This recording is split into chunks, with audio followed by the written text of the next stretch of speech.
All right, man. Shout out to the whole UGC and the True Media Movement. I am the Black Horseman. I want to speak on this particular topic with Savannah Marshall. You know, I meant to get to this sooner, but the reports is that to face the undisputed queen, Franchon Crews-Dezurn, I believe at super middleweight, 168 division. And my question is Savannah Marshall making a huge mistake?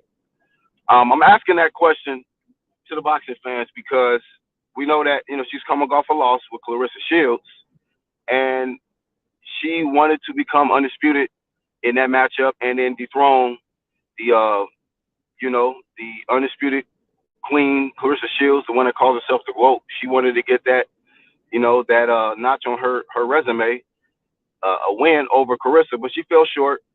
So I feel like now she's going after the next opportunity and right at undisputed instead of getting a tune-up fight, a stay busy fight to see where you're at after your first loss. That's why I asked, is she making a huge mistake?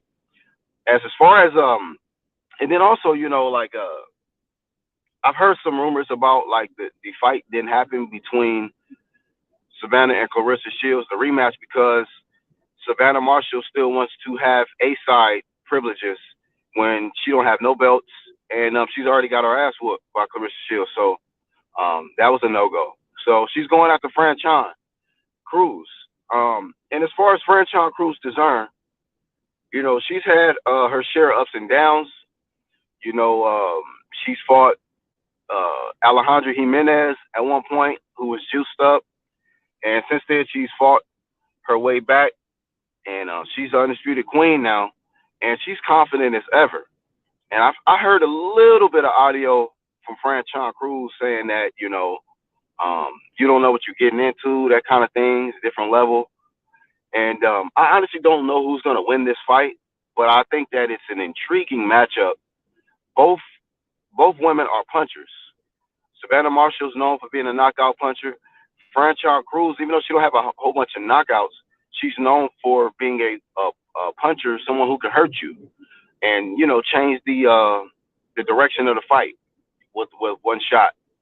So I don't know who's going to have the edge, the power advantage in this fight, but we'll see. We're definitely going to see what's going to happen.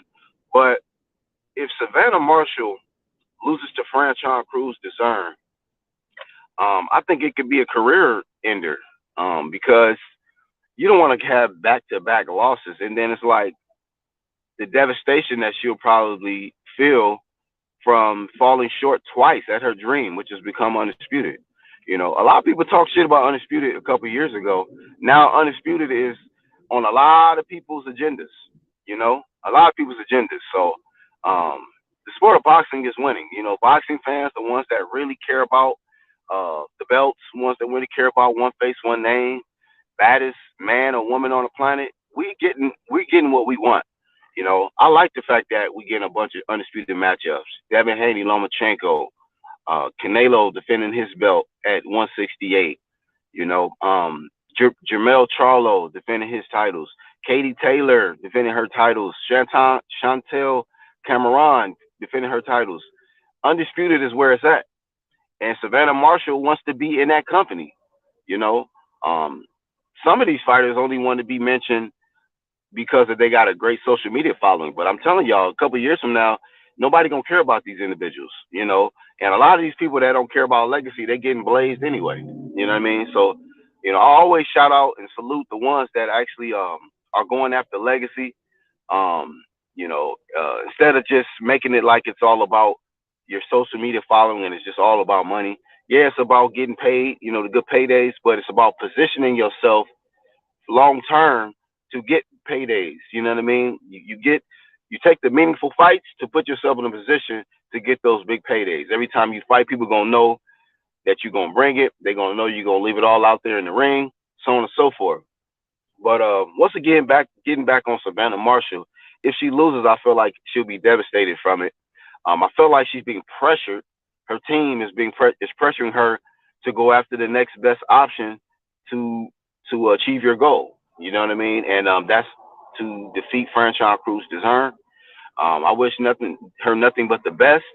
But it's funny how Savannah Marshall's fan base have gone super silent. So maybe if she wins, they will return in full fledged in full armor and be chat warrior status and all of that, and tell us how Savannah Marshall is the best fighter in boxing. So that's pretty much how it goes, man. But a fighter will lose and it's crickets, and then they'll win again, and then they back like they never left. So we'll see. Maybe Savannah Marshall will get the W and defeat Franchon Crews, or maybe Franchon Crews will be the fighter that will give Savannah Marshall her second loss, and send Savannah Marshall back to the UK on her way and put an end to that hype job. That's all I got, man. I'm the Black Horseman. Peace out.